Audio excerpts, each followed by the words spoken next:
السلام عليكم ورحمة الله.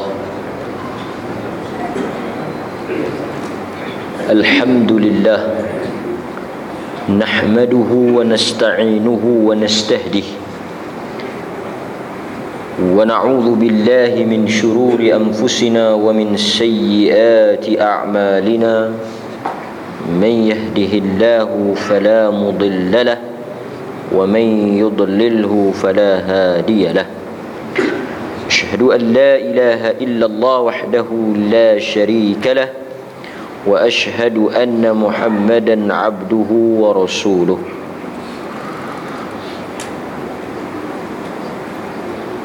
Muslimin dan muslimat, tuan-tuan, kita sambung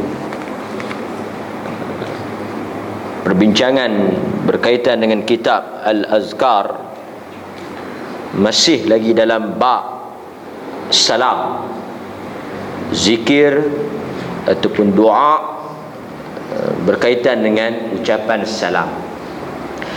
Al-Imam An-Nawawi dia letakkan salam ini dalam kitab Al-Azkar berkaitan dengan zikir dan doa kerana ucapan salam itu adalah doa. Dia bukan ucapan macam biasa kita duk sebut.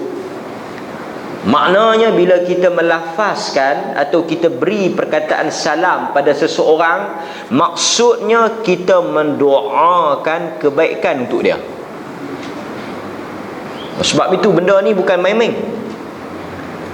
Dan nak bagi salam ni, bila kita doa macam mana kita sebut semalam, dia mestilah dilakukan dalam keadaan yang penuh dengan kesungguhan, cermat. Bukan bagi dengan keadaan seolah-olah kita mempermainkan perkataan salam, sebutannya, lafaznya.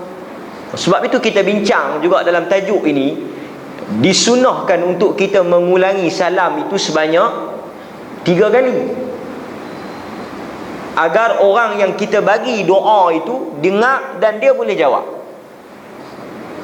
Kadang-kadang kita tengok dalam masyarakat kita, salam ini diberi sekadar melepaskan, kata apa? Tanggungjawab. Assalamualaikum. Assalamualaikum. Asam ko ke, asam belimbing, asam Jawa, kita pun tak ketahuan halau nak jawab. Kan? Seolah-olah berat untuk kita nak doakan kawan kita dengan satu doa yang Quran sebut, wa idza huyitum bi tahiyyatin. Kita bagi dengan perkataan yang elok, beradab. Kan? Assalamualaikum, kan? Aku tu dengar dengan elok, waalaikumsalam. Kita doa, sungguh kita minta Allah berikan kesejahteraan pada orang yang kita doa, kan? Bila masuk rumah, bagi kuat, Assalamualaikum, orang dalam rumah dengar, sebab kita mendoakan dia. Makruh memberi salam dengan isyarat tangan atau yang seumpama dengannya, tanpa diselangi ataupun tanpa diiringi dengan kata-kata. Ini yang kita nak bincang malam ni. Muka surat 116. Diriwayatkan daripada Amr bin Shu'aib, dari ayahnya, dari datuknya, daripada Nabi. Maknanya yang dengar ini Tok Wan dia. Tok Wan dia cerita dekat pak dia. Pak dia cerita dekat dia, Amr bin Shu'aib. Ini dia panggil apa? Sanad, rantaian perawi. Orang putih sebut chain of narrator. Rangkaian daripada siapa kita ambil cerita itu. Dan benda ni tak ada dalam agama lain. Kalau tuan-tuan tengok dalam agama lain, benda-benda yang ada tu tak tahu main mana. Tapi dalam Islam kita boleh tahu. Hang ambil pada siapa? Hang ambil pada siapa? Hang ambil pada siapa? Cerita ni hang dengar pada siapa? Hang jumpa tak? Dia cek. Sebab dibimbangi orang berbohong atas nama Nabi. Orang berkata, menyandarkan sesuatu yang tidak disebut oleh Nabi. Jadi nak tahu dia ni betul tak betul, bohong tak bohong, kita cek daripada siapa dia ambil cerita tu. Dia panggil dalam istilahnya sanad. Sanad, benda ni penting dalam ilmu hadis. Kita boleh tahu, kita boleh tahu. Macam dalam kehidupan kita, kan, berita ni ambil mana? Dia pun tu cerita, tak boleh pakai. Itu kita pun ada. Dia panggil sanad tu, perawi tu. Siapa dia ada? Hang dengar mana ni? Aku dengar dia duk sembang, dia duk kata. Siapa dia tu? Kita nak tahu pasal apa kita nak tahu? Kita nak tahu sumber apa dia ambil tu pasal apa? Sebab kita nak tahu nilai berita tu. Siapa abang hang? Tu imam bang. Boleh pakai. Imam okey ya. Kan? Okey. Dia kata, Nabi sebut, hadis ini diriwayatkan oleh Al-Imam At-Tirmidzi, laisa minna man tashabbaha bighairina, la tashabbahu bil yahud wala bin nasara, fa inna at-taslim al-yahud al-isharah bil asabi' wa at-taslim an-nasara al-isharah bil kaf. Bukan daripada golongan kami orang yang menyerupai selain daripada kami. Hadis ini juga antara hadis yang melarang orang Islam tiru orang bukan Islam. Tiru ni maksud dia apa? Tiru perbuatan yang ada kaitan dengan unsur agama. Maknanya benda-benda yang ada sangkut paut dengan agama, kepercayaan, i'tiqad, kita tak boleh nak tiru. Pakaian agama seperti pakaian Tok Sami, pakaian padri, kan? Ada pakaian-pakaian ni kalau ditengok, dilihat, ini adalah lambang agama tu. Tu kita tak boleh pakai. Tapi tie, bow, jaket, kot, itu bukan pakaian agama, itu pakaian budaya, kan? Tapi dulu kalau mengaji di pondok, salah satu daripada perkara yang membatalkan Islam, topi orang putih tu. Apa? Ada apa? Cepiau tu. Disebut dalam kitab tu. Di antara perkara yang membatalkan Islam, pakai topi tu. Sebab pakaian itu dianggap pakaian kufar, orang kafir. Tapi itu tak ada kaitan dengan agama, style dia. Macam kita ni kepiah kan, macam-macam style. Naik tajam ke atas, ada tali, kan? Sorban pun ada ikat, ada macam-macam. Itu pasal apa yang pelik-pelik ni, kan? Dia ikut negara. Yaman dia jenis letak kumbui-kumbui tu, kan? Belah-belah Qatar tu jenis ada lekat sikit, jenis ada yang ikal tu. Belah Saudi dia jenis kain merah tu. Ini budaya, tak ada kaitan dengan agama. Hak mana satu Nabi pakai? Kita tengok Nabi duduk di mana, arak jenis apa, kan? Itu tak ada masalah. Tuan-tuan nak pakai kepiah, songkok, tarbus, sorban, itu terpulang. Pakai topi pun tidak ada masalah. Topi keledar, topi apa? Kata topi keledar ni kapiak. Lepas tu nak naik motor pakai apa? Pakai sorban. Sorban dengan topi keledar, kalau kita naik motor, yang mana yang sunnah? Topi keledar. Pasal apa? Pasal Nabi suruh kita jaga keselamatan. Nabi kata apa? La dirar wala darar. Jangan kamu buat sesuatu yang boleh memudaratkan diri kamu dan orang lain. Pakai topi keledar tu dulu ada kes di Kelantan, sampai pergi mahkamah nak mempertahankan pemakaian. Sebab sorban Sin tak sama dengan sorban Islam. Depa ada i'tiqad depa, sorban tu wajib pakai. Kita kan wajib, kita mengikut keadaan, kan? Kita nak naik motor, kesesuaian naik motor dari sudut keselamatan, topi keleda. Kan? Itu ya. Jangan jadi isu lah benda-benda macam ni. Orang tengok kita tak cerdik. Semata-mata nak naik mahkamah kerana serban. Yang di bawah tu, inilah Islam. Ui, nanti dulu ini duduk cengih tak tahu hala. Malu kau orang. Pakailah topi keleda kan. Apa salah? Orang bukan Islam jadi isu majlis pembenaran Kangak. Dulu ingat tak? MPK yang ada ahli majlis kena pakai songkok. Bukan Islam songkok. Songkok pakaian orang Melayu. Adat istiadat Melayu. Sebab tu kalau kita tengok, kalau majlis yang raja pi, hang Cina ke, hang Hindu ke, hang apa ke, hang kena pakai songkok pasal raja mai. Dia tak ada kaitan siapa pakai songkok jadi Islam. Hang pakai songkok tak kira hang pi mayang lohok. Mana apa ada? Tak ada. Kita nak kena beza. Jadi maksud Nabi ni tak boleh ikut orang bukan Islam itu dari sudut agama. Sebab itu kalau tuan-tuan tengok di Kelantan, kalau tak silap saya, Kelantan ke mana tau, yang dia buat masjid Cina. Kelantan kan? Masjid Cina.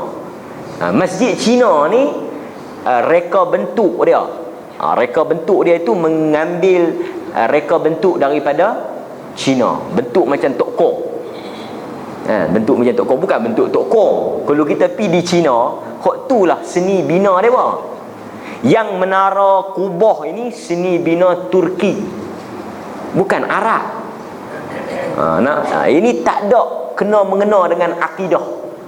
Hang pi sembahyang masjid tu kan sah awak, tak ada menara. Wih, senak perut. Jadi kita jangan duk terkejut benda-benda tu. Jangan nilai dengan ilmu. Ada benda yang tak boleh ikut orang kafir buat, apa dia? Hak agama dia. Tapi cara makan dia, budaya dia, cara hidup dia, yang tu tak ada. Yang tu kita boleh ikut. Dalam hadis ni tak boleh bagi salam macam orang Yahudi bagi salam. Cara dia dengan isyarat jari. Yang Nabi kata Nasrani dengan isyarat tangan, kaf. Asabi' jari. Ni jari kita ni. Ini asabi'. Quran ceritakan, yaj'aluna asabi'ahum fi adhanihim. Mereka bila Nabi Nuh. Nabi Nuh kata bila aku seru kepada Islam, depa ambil jari-jari depa ni buat masuk dalam telinga. Depa buat masuk. Depa tak mau dengar. Depa selak jubah depa, tutup muka. Tak mau nak dengar. Tutup muka, buka bawah. Quran cerita benda tu. Kata qala rabbi inni da'awtu qaumi laylan wa nahara falam yazidhum du'ai illa firara kullama da'awtu litaghfira lahum ja'alu asabi'ahum fi adhanihim yastaghshaw thiyabahum. Dalam surah Nuh. Depa apa? Depa angkat, tutup ni jari ni, tak mau dengar. Bukan satu. Quran tak sebut satu. Quran sebut asabi', buat masuk semua. Nak habaq tak mau dengar. Sungguh-sungguh. Kalau satu ni dengar juga. Kalau buat masuk ni tutup terus, tak mau dengar. Nuh cerita apa? Kan? Kita ni ada juga bila kita pergi masjid tu orang tak mau dengar kita kuliah, tapi dia tak buat lagu tu. Dia cuma buat muka. Bukan kita tak tahu. Kadang-kadang ada tu imam sendiri. Kan ada hak kita bubuh dia tu, dia pun kita tahu dia ni tak suka ni. Lagi tak suka lagi kita tak kata.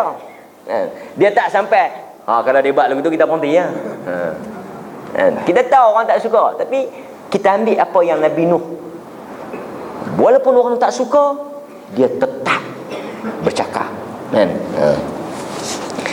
Jadi dalam hadis ni ada larangan untuk kita menyerupai orang Yahudi dan Nasrani dari sudut beri isyarat. Maknanya di sini boleh difahami khusus kita buat tukar salam tu dengan hak tu. Hak tu tak boleh lah. Makna dia macam ni. Kalau kita jumpa orang, kita tak bagi salam, kita buat macam tu. Atau kita buat macam tu, kita tinggalkan salam. Tapi kalau kata kita duduk buat kereta, kawan duduk ujung jalan, kita buat macam mana? Angkat tangan tidak? Ataukah Yahudi tu? Tak. Sebab saya akan tengok hadis Nabi sendiri angkat tangan. Cuma yang seeloknya nak menyelisihi, tak mau bagi sama. Assalamualaikum. Nak kata Yahudi tak? Sebab kita angkat tangan dan bagi. Sebab Yahudi hanya angkat tangan. Dan ulama bincang, ada style pula mereka angkat tangan tu. Termasuk kita tak boleh buat cara orang yang tak Yahudi, tak Kristian dia. Kita tak payah duk. Sebab ini dia ada unsur-unsur tasyabuh dengan penyembahan. Tak payah duk tertib sangat. Tak boleh, tak boleh ada tertib. Makna di sini bukan haram angkat tangan, bukan haram beri isyarat. Kalau duk ujung tak, Assalamualaikum, tak payahlah kita angkat. Dia pun angkat balik. Yang itu berdasarkan kepada keadaan. Tapi kalau dia duk biasakan diri, jumpa orang dia angkat tangan, dia tak bagi salam, dia tinggal terus salam, tapi dia duk mendahulukan angkat tangan, yang tu mungkin dia nak masuk ke menyerupai tadi. Kan? Nampak? Ada orang tanya pula, Ustaz, tabik dia tak ada kaitan dengan agama, cuma benda itu dianggap sebagai satu tanda hormat. Tanda hormat. Demikian juga ada orang tanya, bila nak bertemu dengan raja-raja ni, mereka nak kena buat ada menyembah apa lah kan. Macam mana tu? Apa hukum dia? Kata para ulama, sekiranya mereka tidak menyertai perbuatan itu dengan niat sembah, tak apa. Contoh macam ni, bila masuk orang besar, kita kena mangkit. Bangun tak boleh kita buat melainkan hanya kepada Allah. Macam rokok, rokok, sujud ni kita tak boleh buat melainkan hanya kepada Allah. Tetapi dalam adat dan kebiasaan masyarakat, benda itu bukan suatu bentuk pemujaan, tapi satu bentuk penghormatan. Kalau niat kita setakat macam tu hormat, setakat bangun itu hormat, ta'zim, kerana dia orang besar dan diangkat dalam masyarakat, masih dikira harus, selama mana tidak ada unsur puja. Macam siam tu sampai tunduk apa semua, itu tak boleh. Tapi saya duk tanya ulama-ulama di Fatani, orang Islam di Fatani, bila mereka masuk jumpa Raja Siam, mereka tak buat benda tu. Dan Raja Siam faham. Faham. Dahulu ada seorang panglima, bukan panglima, askar Islam nama Rib'i bin Amir. Dia masuk jumpa dengan pemimpin Rom atau Parsi, nama dia Rustam.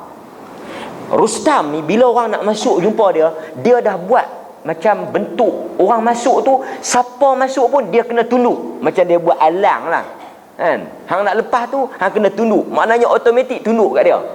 Tapi Rib'i ni yang dididik oleh Rasulullah tak boleh tunduk, sujud dan rokok melainkan hanya untuk Allah, dia kono pelepas kot tepi tu, dia tak lalu kot tempat tu.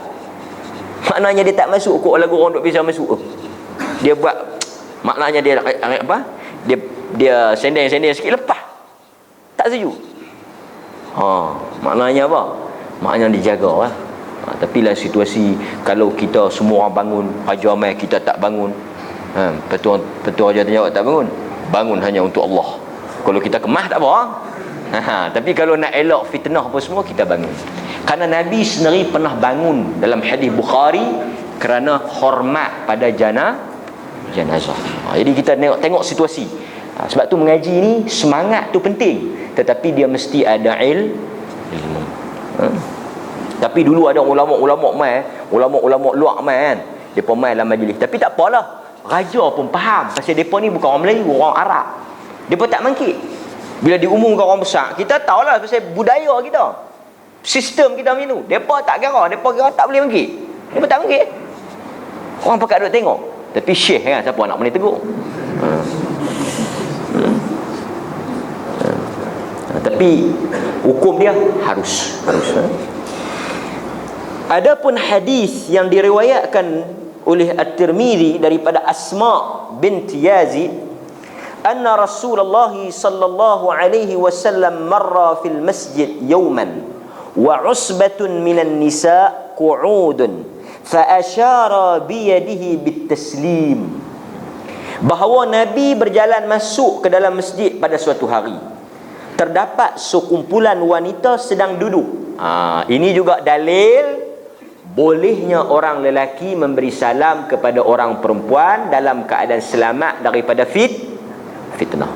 Orang lelaki dengan orang perempuan ni boleh tak bercakap? Boleh tak berurusan? Boleh, dalam keadaan yang selamat daripada fitnah. Misalnya kita pergi market, yang jual tu laki-laki, yang nak beli perempuan, boleh tak mereka dua bercakap? Boleh. Nak beli apa? Nak beli ikan. Ramai duk tengok. Yang tu tak apa. Maknanya yang haramnya apabila timbulnya unsur fitnah. Orang boleh duk syok, depa ni duk buat apa ni? Cakap apa ni? Dalam hutan ni kami duk berniaga. Berniaga apa dalam hutan ni? Kan macam kita pi yang urusan terbuka macam ni boleh bercakap. Dalam majlis Nabi, orang perempuan, laki-laki ramai, perempuan masuk. Masuk mai. Masuk bukan masuk duduk belakang, masuk mai duduk depan. Dia kata aku nak menikah dengan hang. Nak menikah dengan Nabi. Kita tak ada lagi main-main duit, ustaz saya nak menikah dengan ustaz, demam kita. Lompat kita pergi kata imam. Tapi dia masuklah hadis. Dia kata wahabani ya Rasulullah, aku nak menghadiahkan diriku kepada engkau. Nabi tengok. Oh tak boleh pergi. Tapi Nabi tak kata lah tak boleh pergi, Nabi tunduk. Sahabat bila tengok Nabi tak kata apa tu, dia pasal duduk depan. Sahabat lelaki-lelaki ramai. Dia kata tak apa, bagi kat aku. Ni yang mahar Al-Quran tu. Mahar Al-Quran. Banyak faedah hadis tu. Maknanya wanita bertanya dalam majlis Nabi, sahabat lelaki-lelaki ada. Maknanya kalau selamat daripada fitnah, bercakap dalam keadaan orang tak timbul rasa pelik, hukum dia harus boleh. Nak bertanya dan sebagainya kan. Okey. Dan dalil ini juga, hadis ini juga menjadi dalil yang sikit memberi salam kepada yang ramai. Sebab Nabi seorang, usbatun minan nisa, kumpulan wanita. Dalam hadis yang lain, dalam hadis Bukhari Muslim, Nabi kata apa? Wal qalil ala kathir, yang sedikit memberi salam kepada yang ramai kan. Dan kita juga belajar, bila sikit bagi salam pada ramai, tidak wajib semua jawab. Sebab jawab salam ni apa dia? Fardu kifayah. Dia ada dua nah. Jawab salam wajib, fardu. Fardu ni dia ada dua. Satu fardu ain. Fardu ain ni maknanya setiap orang wajib. Ain ni tiap-tiap orang kena. Tapi fardu kifayah bukan semua orang kena. Macam kita kata semayang jenazah. Semayang jenazah wajib atau sunat? Wajib. Tapi dia wajib apa? Wajib kifai dia panggil. Wajib kifayah. Maknanya kalau ada orang buat, yang lain tak buat. Macam tu juga jawab salam. Jawab salam wajib, tapi wajib kifai. Maknanya kalau ada orang jawab, yang lain tak gaduh, jawab. Macam saya bagi Assalamualaikum, dua orang depan ni jawab Waalaikumsalam. Tak perlulah 1, 2, 3. Habis dah. Habis baru kita nak mula. Bang. Kalau tunggu semua pakat jawab. Okey. Fa asyara bi yadihi bit taslim, lalu baginda memberi salam dengan mengisyaratkan dengan tangan. Ini juga maknanya boleh bagi isyarat dengan tangan. Juga dalam hadis yang lain, Nabi bagi isyarat dengan tangan ketika menjawab salam dalam salat. Kan bila orang bagi salam dekat Nabi, Nabi angkat tangan dia macam tu. Hadis tersebut dia angkat tangan macam tu. Macam ni. Bukan angkat tangan macam ni. Assalamualaikum. Tak perlu lah. Dia angkat tangan macam ni. Lalu memberi salam kepada kami. Okey, habis bab tu. Perlu diketahui bahawa memulai salam adalah sunnah yang sangat dianjurkan. Hukumnya sunnah kifayah. Jika mereka banyak, maka cukup salah seorang daripada mereka sahaja mengucapkan salam. Dan jika mereka semua mengucapkan salam, itulah yang lebih afdal. Kata Al-Imam Qadi Husain, salah seorang daripada kalangan imam sahabat, menyebut tidak ada sunnah kifayah bagi kita selain daripada amalan ini. Maknanya sunnah yang amat dituntut dan cukup setengah orang buat, yang lain tak buat, adalah sunnah memulakan salam. Contoh, saya mai 5 orang. 5 orang, saya yang bagi salam, Assalamualaikum. Yang 4 lagi tu rombongan saya tak bagi. Hukumnya boleh, kerana dia bukan sunnah yang semua orang kena bagi. Maknanya saya bagi salam, yang lain tu ikut saja. Nak ikut saja.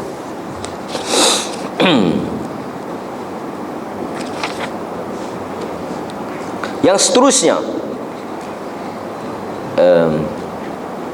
kewajipan menyampaikan salam salah seorang daripada kamu kepada orang yang lain. Ini kirim salam.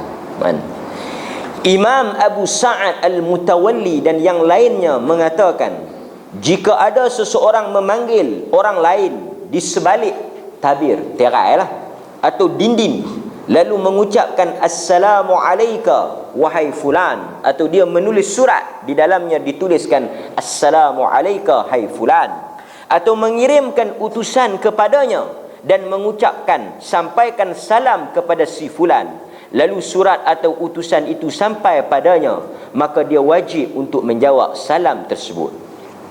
Maknanya kirim salam adalah sunnah dalam Islam, perbuatan yang dianjurkan, dan ada contoh daripada Nabi sendiri.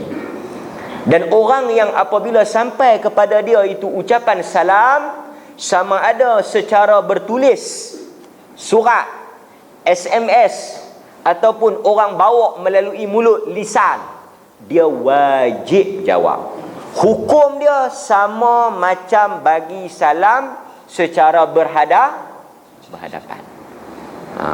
Dalil dia diriwayatkan oleh Imam Bukhari dan Muslim daripada Aisyah radhiyallahu anha. Dia bercerita, Rasulullah sallallahu alaihi wasallam pernah bersabda kepadaku, "Hadza Jibril yaqra'u alaikis salam." Jibril mengirim salam untuk engkau. Aisyah berkata, lalu aku membalas, wa rahmatullahi wa barakatuh wa alaihis salam. Nampak? Ini dalil kita, hujah kita. Kirim salam. Kan? Selalunya kirim salam ni orang sampaikanlah. Yang tak sampai ni kirim duit. Kirim duit tak sampai. Kirim salam ni orang sampai lah, kan? Bila Nabi jumpa kat Aisyah, Nabi kata, ya Aisyah, Jibril sampaikan salam pada kau. Alaikassalam, alaikissalam. Aisyah ni wanita, Jibril malaikat. Tetapi ulama kata Jibril boleh dikiaskan sebagai lelaki. Maknanya ada ulama kata di sini dalil bolehnya wanita kirim salam pada lelaki dengan syarat selamat daripada fitnah. Ulama lain kata mana boleh pakai Jibril sebagai qiyas, laki-laki, dia malaikat. Kan? Malaikat bukan laki-laki.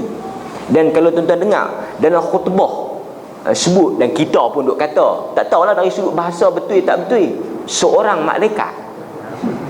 Penjodoh bilangan orang dengan malaikat tu betul tak betul saya tak tahu, kena rujuk dengan munshi dewan. Tapi orang ni merujuk pada manusia, malaikat bukan manusia. Nak kata malaikat satu malaikat, kan? Apa yang betul? Tapi lah hadis ni depa kata balik, walaupun Jibril bukan malaikat, bukan lelaki, tetapi kebiasaan Jibril dia datang dalam rupa lelaki. Jadi boleh juga kita kiaskan bahawa lelaki boleh sampaikan salam. Contoh macam saya nak kirim salam dekat orang perempuan. Kalau saya tulis SMS Assalamualaikum, pelik lah, fitnah lah, tak boleh lah, macam tu haram.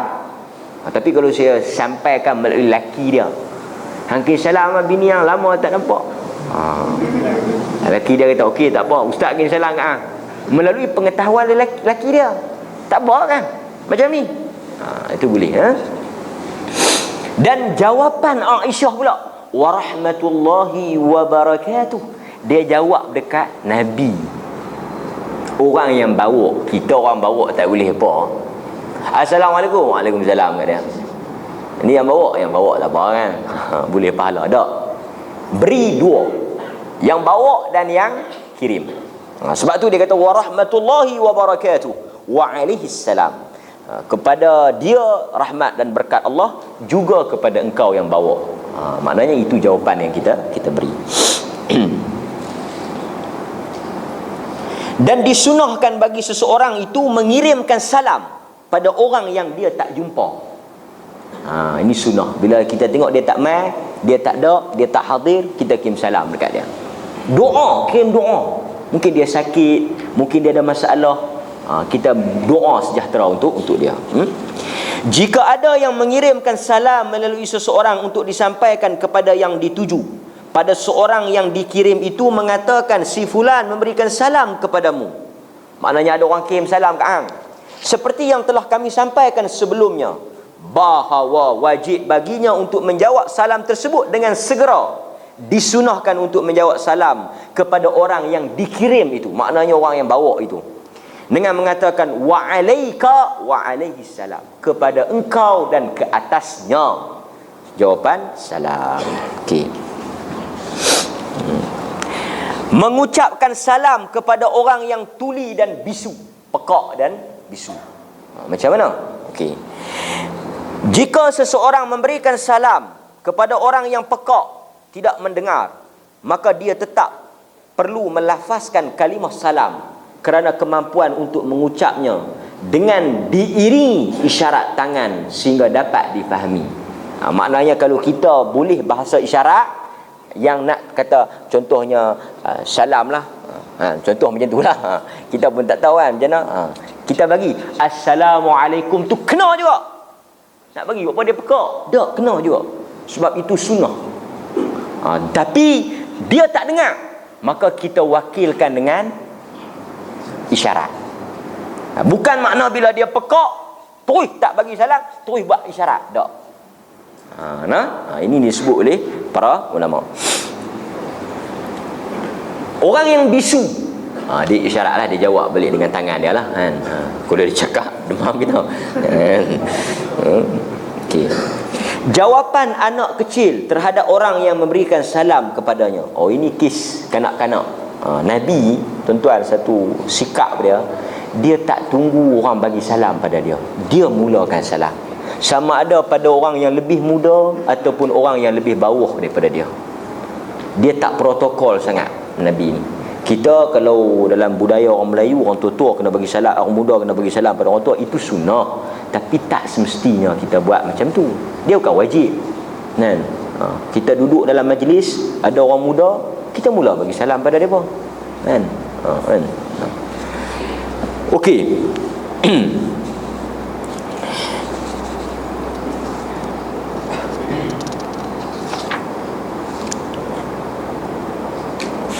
Disebut di sini, jika orang yang sudah baligh memberi salam kepada satu jamaah yang di dalamnya terdapat budak-budak, belum baligh lagi lah, kanak-kanak, lalu anak kecil itu menjawab, bukan yang orang tua. Pasal apa? Mungkin orang tua korang dengar, budak-budak dengar, mungkin kan. Jadi dia perlu kalut ke apa, budak-budak yang jawab. Hukum dia apa? Maka disebut oleh para ulama, kewajipan itu tidak gugur. Sebab budak-budak buat ni dia tak kira sah. Itu pandangan lah. Tetapi wallahu ta'ala a'lam, menurut pandangan yang paling kuat, tidak dikira siapa pun yang menjawab, sama ada kanak-kanak atau dewasa. Apabila salam itu telah diberikan dan dijawab, tak kiralah oleh sesiapa pun, sudah dianggap ia selesai. Misalnya kita bagilah satu majlis, budak-budak kecil sambil lari, Assalamualaikum, dia yang jawab, maka yang lain itu sudah dianggap cukup bagi dia. Sebab ada benda-benda yang budak-budak buat tak pakai. Contoh apa dia? Saksi. Persaksian kanak-kanak yang belum balik tak diterima dalam Islam. Saksi tak kira lah saksi nikah ke, saksi hutang ke, saksi lah. Yang kedua, selain daripada saksi, budak-budak juga tak pakai dari sudut jual beli. Tak pakai. Dia bawa duit 60-70 ribu kan, pergi beli barang ke apa ke, dia jumpa ke apa ke, ataupun dia pergi beli. Sebab dia kira ni ada ulama bincang, budak-budak pergi beli barang, akad tu sah atau tidak. Pertama, ulama kata tak sah. Kerana apa? Dia tidak mempunyai ahliyatil ada, kemampuan untuk melakukan urusan tu. Pasal apa ulama hukum tak sah? Mengelakkan penipuan. Macam mana? Sebuah budak pun tak pakai. Kanak-kanak yang balik ni ada hukum-hukum yang kalau dia buat, besar kemungkinan dimanipulasi. Tak pakai. Budak-budak pergi beli, sehingga ulama kata kalau dia pergi beli benda, dia bagi duit, dia mana tahu dia bagi RM10, dia beli coklat 2 biji, bagi dia kata habis, tak ada apa. Dia mana tahu apa 10-20. Tuan-tuan, akal budak-budak ni, contoh macam ni yang saya bawa. Hari raya kita bagi RM10 dekat dia, kita bagi RM2 kat abang dia, tapi RM2 kita bagi dua keping. Dia RM10 sekeping. Yang kata budak-budak ni cerdik dia apa? Pergi tukar dengan abang dia. Nah, hang RM10. Mau main 2 keping. Sebab bagi dia, akal dia 2 keping tu banyak. Dia bukan tahu, weh, ni RM2, hang tu 10. Dia kata 10 sekeping, RM2 2 keping. Jadi sebab itu ulama kata bila budak-budak yang melakukan transaksi jual beli tu tak sah. Cuma ulama tengok pula, kalaulah jual beli itu menguntungkan budak-budak, maknanya tak ada unsur penipuan, macam dia beli coklat betul, tak ada rugi, tak ada orang kecoh apa, ulama kata dalam keadaan ini jual beli itu dianggap sah. Tapi pada asalnya jual beli dengan budak-budak tak dikira dalam Islam. Sampai tahap tu. Tapi dalam kes ni tidak ada masalah. Bagi salam ni dia tak melibatkan apa-apalah. Seterusnya, ketika dua orang bertemu dan masing-masing memberi salam secara sama, serentak bagi salam, kan?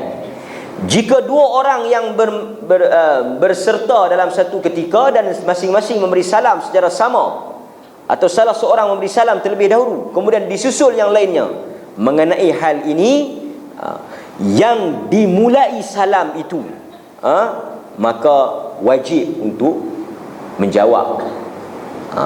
Maknanya kalau dia bagi salam Assalamualaikum, orang yang kedua itu mesti jawab. Kan kita kadang-kadang ni angkat telefon, masalah dia angkat telefon kan, kita baru angkat, dia dah Assalamualaikum, ataupun dia dah Waalaikumsalam, dia Waalaikumsalam, nanti dulu dia tak bagi salam ni.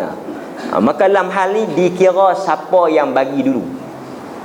Contoh masuk rumah kan, bila kawan tu masuk Assalamualaikum, dia bagi salam, orang tak ada lagi, tak ada siapa jawab, dia masuk pitak barang, laki dia kunci pagar apa semua, laki dia pun masuk Assalamualaikum, dia yang duduk dalam tu kena jawab. Dia tak nak jawab apa, kami sampai sama-sama, dia tak kira lah walaupun sampai sama-sama, tapi dia dah duduk dalam. Jadi salam itu diberi pada dia. Nampak dia punya aturan dia. Aturannya. Okey. Jika yang memulai salam itu mengucapkan Waalaikumsalam, tak ada salam dia jawab, tak ada doa dia jawab, maka macam mana kes dia? Jika ada seseorang yang bertemu dengan orang lain, lalu orang itu memulai salam dengan menjawab Waalaikumsalam, maka kata para ulama seperti Al-Mutawalli, yang demikian itu tidak dianggap sebagai salam, sehingga tidak perlu dijawab, kerana bentuk jawapan itu tidak dianggap sebagai permulaan salam. Itu jawapan, Dan jawapan ini mesti dijawab setelah soalan. Jadi kalau tak ada soalan, dia bagi jawapan, tak perlu kepada jawapan. Nampak? Kalau dia Waalaikumsalam, dia jawab dulu, kita Assalamualaikum. Tak, sebenarnya tak. Tak, sebenarnya tak. Kita bagi salam, dia jawab semula, kan? Okey. Dan dalam Islam, apabila kita tak pasti siapa yang bertelefon itu, sebenarnya dia ada dua keadaan. Pertama, kita tak tahu siapa telefon, naik number. Assalamualaikum. Sebenarnya tak salah sebab kita tak tahu. Tetapi kata para ulama, untuk kita nak menyelamatkan daripada kita menyebut bukan pada orang yang sepatutnya, kita memberikan ucapan yang lain daripada itu dulu. Kalau Arab na'am, kita pun ya, dia bercakap, kita tahu siapa dia, kita bagi salam. Seterusnya, memulai salam itu lebih baik. Orang yang memulai salam itu lebih baiklah. Wa khairuhuma alladhi yabda'u bis-salam. Terutama dalam kes bermusuh, bertengkar, berbalah, masam muka, orang yang terbaik orang yang dia mulakan apa kata, islah. Dia mula nak buat baik, kan? Contohnya, dia tu marah kita, dia tak bercakap dengan kita, dia bertengkar, tak puas hati satu benda. Kita yang bertemu dengan dia, kita mulakan salam. Nabi kata, la yahillu li muslim ay yahjura akhahu fawqa thalathin. Tidak halal hadis Muslim, seseorang Islam itu memulaukan saudaranya lebih daripada 3 hari. Dan orang yang terbaik, wal khairuhuma, sebaik-baik orang yang antara dua ini, yabda'u bis salam. Dia nak jawab tak jawab itu urusan dia. Beberapa keadaan yang disunahkan, dimakruhkan dan diharuskan untuk mengucapkan salam. Ini ada keadaan, bukan semua kita boleh bagi salam. Ada kes haram, ada kes makruh, ada kes harus, ada kes sunat. Di antaranya, jika orang yang diberi salam ini makruh, dia boleh pergi ke tahap haram. Maknanya kalau keadaan ni kita tak payah bagi salam. Seperti seorang yang sedang buang air kecil, qada hajat, tak payah bagi salam. Sebagaimana Nabi sendiri bila orang bagi salam, kita pun tak payah jawab. Ini waalaikum, ya wah, pelik kan? Janganlah. Nabi tengah qada hajat, tertutup, berdiri waktu tu, tapi terselindung. Mai kawan tu, Assalamualaikum. Assalamualaikum. Dia nampak Nabi, tapi dia tak tahu Nabi buat apa. Kan? Kita masuk dalam jamban, kawan tu kita kan kencing luar, bukan kencing dalam bilik air. Lah kencing di luar. Dia duduk sebelah kita pun duduk bersebelahan kan. Sambil duduk kencing kan. Dia kan dulu duduk kencing dalam bilik air, kita tak kelih orang, lah kita kelih orang. Assalamualaikum. Dia pun Waalaikumsalam. Kan? Yang itu nama dia jahil murakkab. Jahil murakkab. Kita tak payah bagi salam. Kita tak tak payah Saya elok-eloknya tuan-tuan, tak perlu kita nak kencing di luar. Sebab saya tengok kencing di luar ni banyak mudarat. Pertama, tak nampak air basuh. Saya tak nampak air basuh. Selalunya saya tengok orang kencing, zip. Dia kencing, dia rak. Bukan tak boleh kencing luar lah. Faham lah? Saya akan kata haram kencing luar. Kencing tak mana pun tak apa, tak ada masalah. Cuma jangan kencing dalam masjid, jangan kencing tempat-tempat elok. Kencing tak mana pun tak ada masalah, kan? Jangan kencing tempat-tempat yang tak boleh ya. Dalam luar tak ada. Cuma bila kita tengok luar ni, dia banyak mudarat. Pertama, aurat kita Allah ustaz, kira apa? Tak ada nak boleh ambil ya. Dia bukan masalah ambil, tapi masalah nampak tuan-tuan, agak kubur bukan kes besar. Tak basuh kencing dia. Kan? Dia kencing, dia tutup terus. Tang mana dia basuh? Lepas tu dia pergi basuh tangan. Tangan tak kotor. Yang kotor hak tu. Tapi dia tak basuh hak tu, dia basuh tangan. Ini berat lah. Kan? Itu kita kena tengok kan. Nabi tak jawab. Lepas tu bila habis tu, Nabi pergi kat dia. Nabi kata, tidaklah yang menghalang aku daripada jawab salam ini melainkan tengah qada hajat. Dah kawan tu duduk dalam jamban, nak buat apa lagi? Nak bagi salam, buat apa? Tunggu dia keluar. Saja nak main-main. Yang kedua, tengah melakukan hubungan suami isteri. Ini kita tak tahu. kan? Kita tak tahu, jadi kita bagi salam. Sebab itu bila kita bagi salam kepada orang yang dalam rumah 3 kali dia tak jawab, kita fahami. Tak payah dia buat komentar. Malam ni. Oh, betul lah. Tak payah. Yang tu bukan adab orang Islam. Dia bagi dia, mungkin dia letih, ataupun mungkin dia sakit, ataupun mungkin ada urusan ni, dia tak jawab. Tapi kita pun dah ada telefon, ada apa, kita telefon dulu kan. Yang mai daripada jauh Kelantan pun semua mai bagi salam tak ada, balik Kelantan tu tak ada lah gitu kan. Tapi itu adab dalam Islam. Okey, seterusnya tengah makan pun kita tak boleh bagi salam. Dia tengah makan. Contoh lain, orang yang sedang tidur atau mengantuk, mengerjakan salat, tengah mengumandangkan azan dan iqamah, berada di dalam tandas, ini tidak boleh. Seorang yang sedang makan, sementara makanan masih di mulut dia, maka ketika ini orang yang melihat keadaan-keadaan ini jangan beri salam sehingga mereka selesai.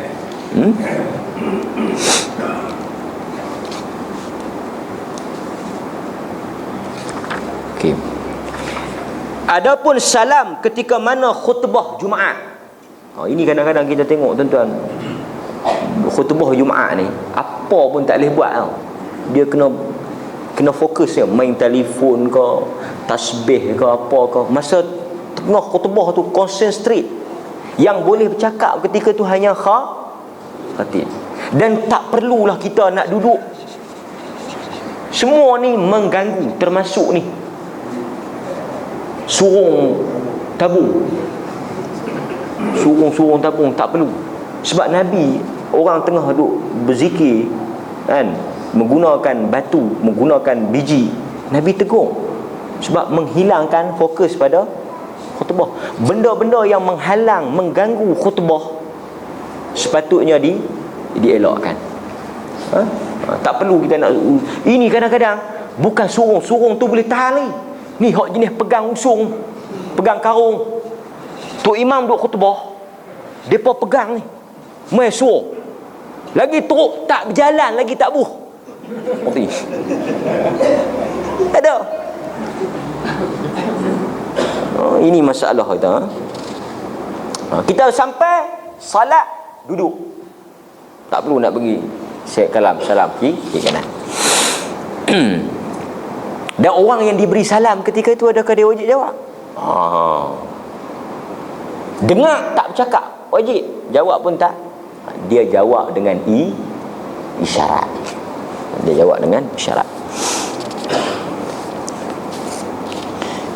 Orang yang boleh dan tak dibolehkan diberi salam, dan orang yang boleh untuk tak boleh dijawab salamnya. Ada orang yang kita haram bagi salam, dan kalau dia bagi salam kat kita, kita haram jawab. Sebagaimana yang disebut di sini. Yang pertama, hukum yang tak boleh, maknanya dia tak boleh bagi salam kat kita dan kita tak boleh jawab. Lelaki memberi salam pada wanita dan wanita memberi salam pada lelaki yang bukan mahram. Maknanya dalam arti kata, salam mempunyai maksud yang tak elok. Laki-laki kalau tengok perempuan tu dalam keadaan yang fitnah, dalam keadaan yang tak elok untuk bagi salam, tak payah duk merenyeh, tak payah duk galak nak bagi salam.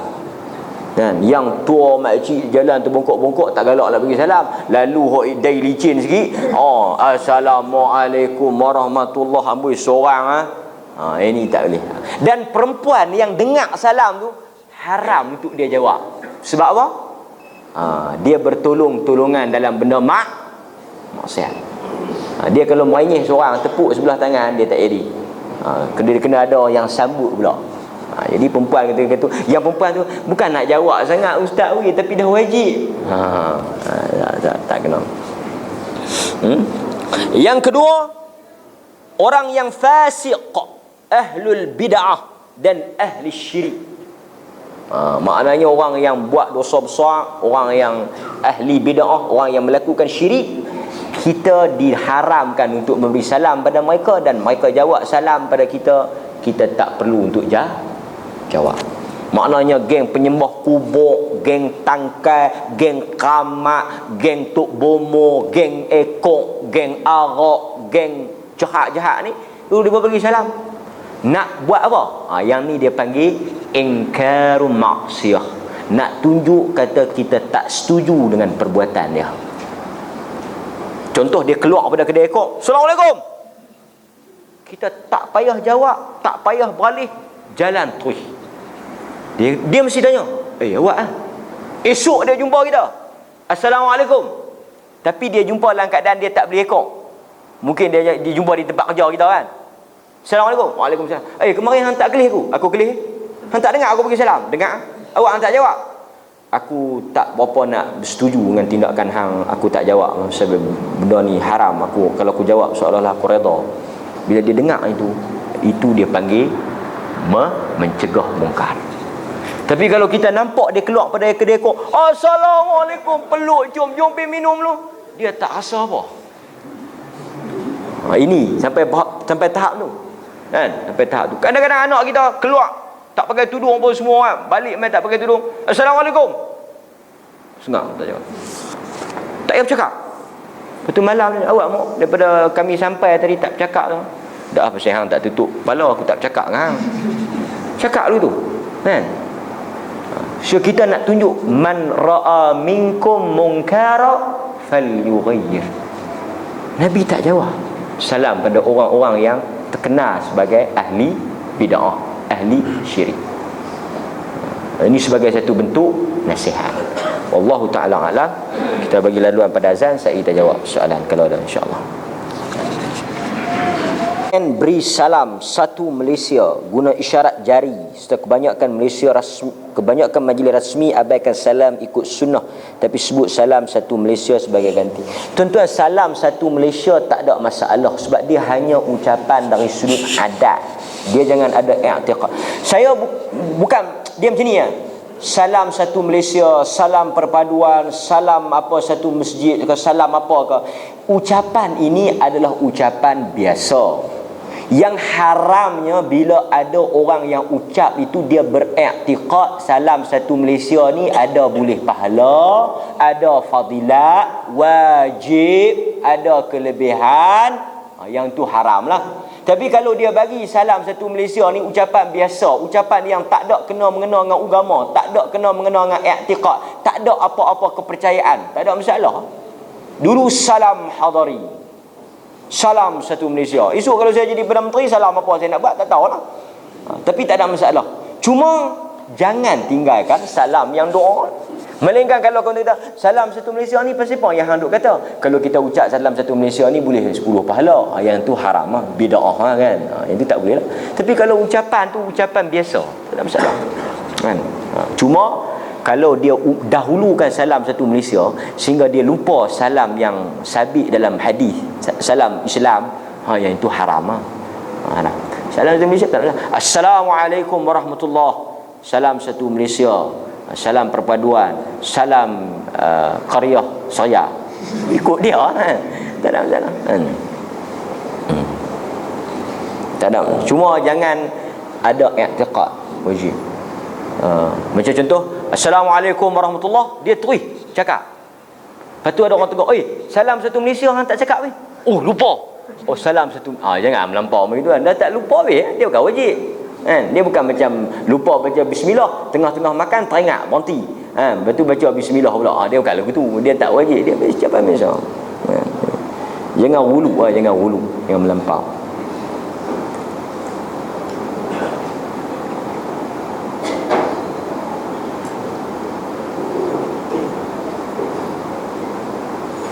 Bolehkah kita berniat menyedekahkan pahala membaca Al-Quran kepada orang yang telah meninggal dunia? Boleh. Jawab soalan dia, bolehkah kita berniat menyedekahkan pahala baca Al-Quran kepada orang yang telah meninggal dunia? Boleh. Kita niat, tidak ada masalah. Bukan kata pahala bacaan Quran ya, pahala zikir, pahala salat, pahala sedekah, Semua kita nak niat amalan kita, kita nak niat pahala itu diberikan kepada arwah, tak ada masalah. Tak ada masalah, kita niat nak sedekah pahala. Sebab itu dengan syarat kita tidak yakin pasti bahawa benda itu ada. Macam ni. Contoh, kan? Tuan-tuan baca Quran. Baca Quran semua. Tuan-tuan di habis bacaan Quran tu, tuan-tuan pun doa, ya Allah, sekiranya adalah pahala daripada bacaan Al-Quran ini, sebahagiannya ke atau kesemuanya aku berikan pada arwah pak menakan aku yang mati kemarin, kan? Mudah-mudahan Allah Ta'ala bantu dia. Tak ada masalah, kan? Yang kita kata tak boleh ni orang yang melakukan upacara baca itu. Contoh macam ni, bila mati malam ni nak banyak mana? 500. Banyak mana juz? 30. Yang tu tak ada dalam Islam. Yang ni yang depa duk buat jual borang tu, lelong pahala lebih pada Musa Raja Lelong tu, kan? Dia lelong ikan masin, lelong pinggan mangkuk periuk belanga. Ustaz ni lelong pahala. Siap dah. Berapa juzu? Berapa ringgit? Banyak mana? Siapa dia kita nak confirm kata bacaan kita itu memang dapat pahala? Kita nak jual barang ni tuan-tuan, mesti kita confirm barang ada. Kita nak jual barang kita, orang akan tanya, barang hang ada tak? Ada. Ini kita offer, nak hantar pahala tak? Betul tak tuan-tuan? Nak hantar pahala tak? Kami sediakan borang. Berapa banyak nak hantar? Hampa tahu mana kita boleh? Isu pahala, isu dosa di tangan Tuhan. Ada orang baca Quran masuk neraka, apa pun tak boleh. Dan amalan ni bergantung pada niat. Kalau baca itu kerana upah, boleh upah. Pahala tak boleh. Dah pahala pun tak boleh. Hang nak hantar apa? Betul tak tuan-tuan? Masalah yang kita banteras, yang kita tentang, yang kita kata tak boleh ini, mengambil upah dan menjual pahala Quran tu. Tapi kalau tuan-tuan, anak baca Quran, kemudian dia niat nak bagi kat mak dia, khilaf ulama, ada kata sampai, ada kata tak sampai, tapi boleh, tak ada masalah. Cuma Al-Imam Syafi'i kata tak sampai, Ibn Taymiyah kata sampai. Tapi niat nak bagi boleh. Macam tuan-tuan ada 1,000, nah ustaz 1,000, beli buku bagi 1,000 buat ni, pahala kita, saya niat bagi kat mak saya, tak apa.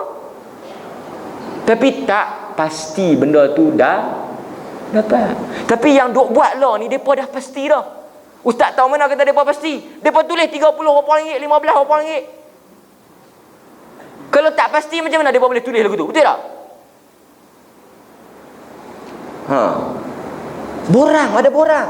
Tanda tik 30, 15, 20, 10 berapa kali. Lepas tu dia tulis bawah tu amount berapa. Dahsyat nak jual pahala tak kali. Jual belacan buat kelak model, jual pahala tak buat kelak model. Baca tak baca kita pun tak tahu. Baru ni ada makcik seorang telefon saya. Ini pun masalah besar juga. Dia bukan ikut kelas saya lah. Saya jual yang Zam-Zam.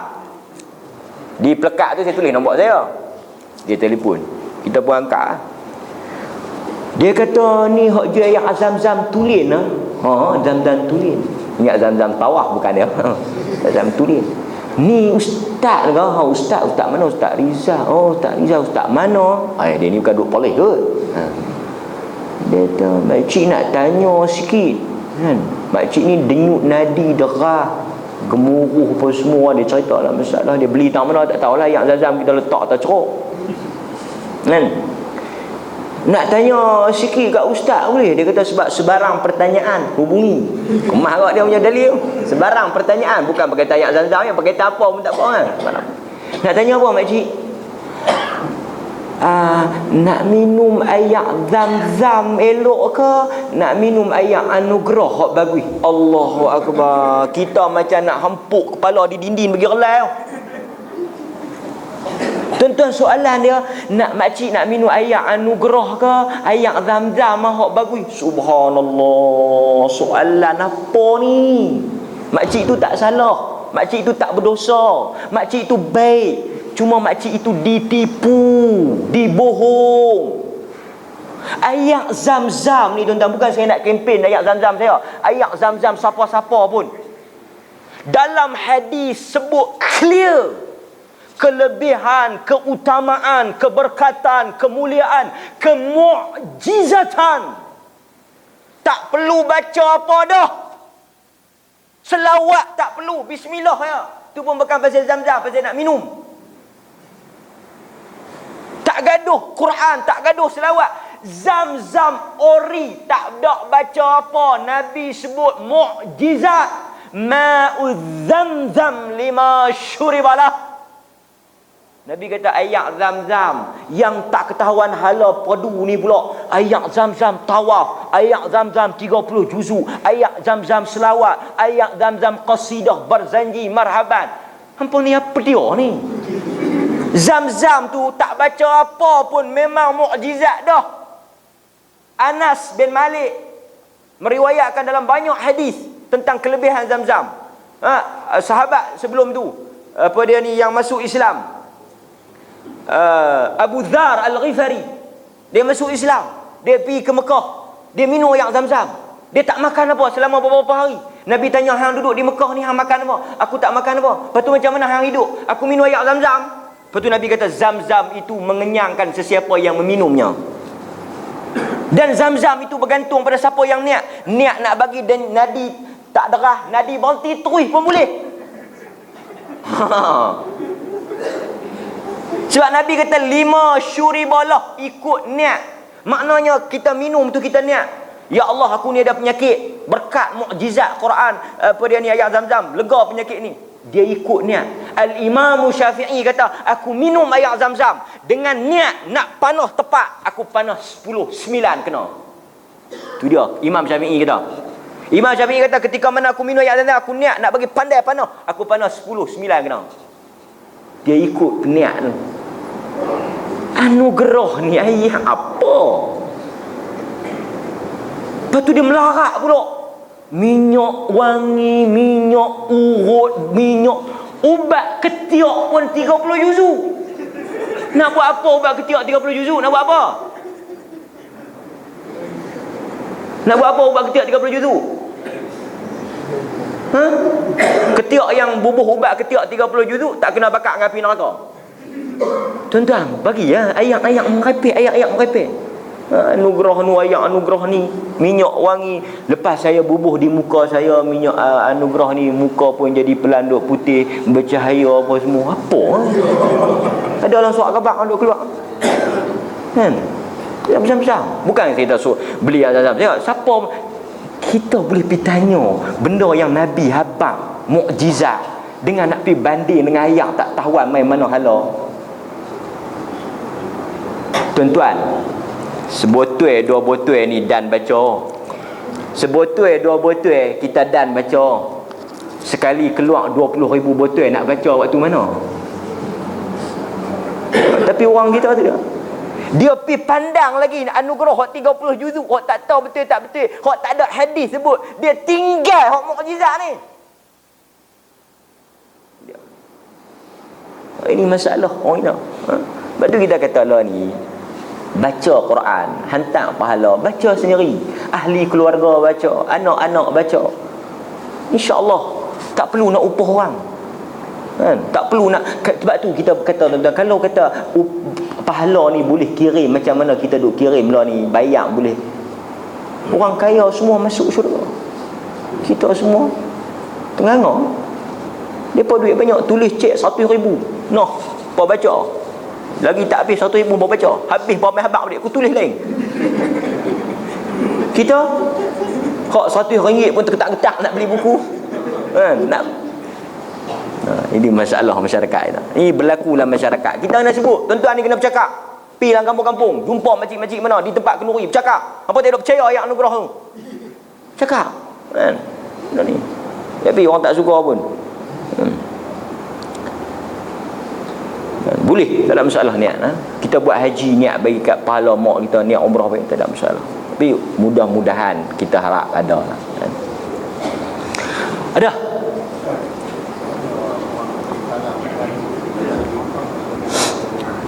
Nabi sebut dalam hadis, di mana sahaja kamu memberi salam, malaikat akan membawanya kepada aku. Nabi sebut setengah dalam hadis. Nabi kata, mana-mana kamu yang memberi salam, di mana sahaja, malaikat membawanya kepada aku. Macam kita salam dalam salat, sampai pada Nabi. Sampai pada Nabi.